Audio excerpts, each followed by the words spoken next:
risen from my depths again, like drizzling rain that persists, creeping into the crevices of my remains.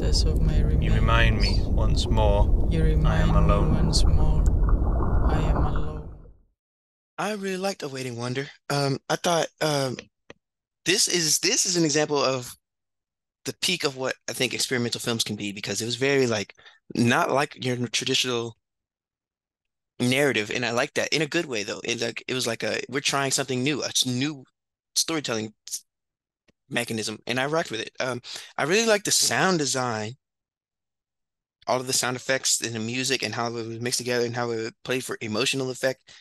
The whole like ticking clock and the candle and the lighting and the flickering, especially how the sound design matched with the visuals as far as the aspect ratio and like the uh choice to do the whole like uh uh what do you call it? Like slideshow type effect, old-timey slideshow type effect. I don't know what that device is called, but I thought it all worked together really well.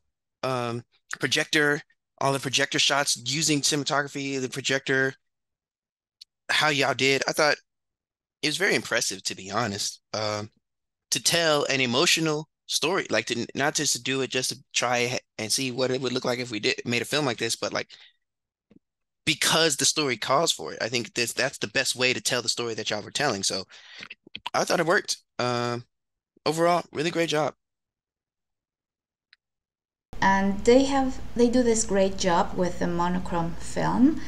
They have a very deep script, an interesting selection of locations, the shore, the room. They have an emphasis on the clock and the flickering candle. I think all those are the elements that we want to be focusing on, with the guitar being the dramatic element and the poem. It's just very filled with a lot of messaging behind it, and it's an overall very nice homage of what it takes with time and how we have to make the best of it. Awaiting wonder. So you have concepts of time throughout this piece. And in this, the sound design and also the physicality of waiting, the clocks that are seen in various ways, also the passage of time that's represented in different things like waves or flame or her walking up and down steps. All of these made me get a sense of waiting. The use of blackouts, various places throughout were an interesting choice. It's all in black and white, but often the screen would just completely go dark, a complete fade to black. And then there's also this overall darkness, which to me makes the mood of this piece very somber, um, downtrodden almost. Um, it did make me wonder, what is she waiting for? I don't feel like I necessarily knew at the end of watching it. Awaiting Wonder is an incredible piece of work.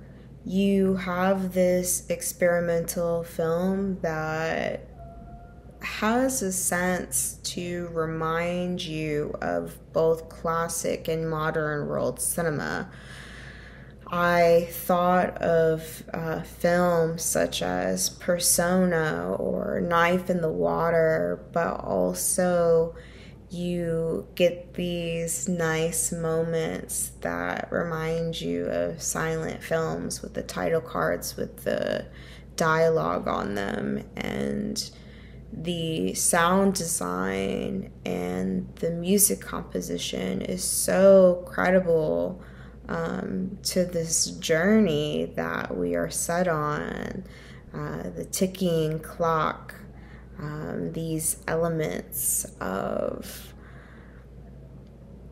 wondering what could have been almost. That's where my mind goes in this piece, this sense of reflection that we often have within our relationships, especially when we come across a photo perhaps. And that's sort of how this story begins, is you see someone going through some photos and a story develops, and we end up having this bookend of us kind of going back into the room, and we are presented with a photo or sort of in the end. So it's sort of this reflection of this relationship that probably is no longer maintaining the existence of it. So it was a beautiful story, well done, great use of black and white and the title cards, and just a really seamless story to tell. A Waiting Wonder is really pretty visually. I thought it reminded me of silent films in the sense of using the title cards, and overall it flows really nicely with various elements that feel like the ticking of time.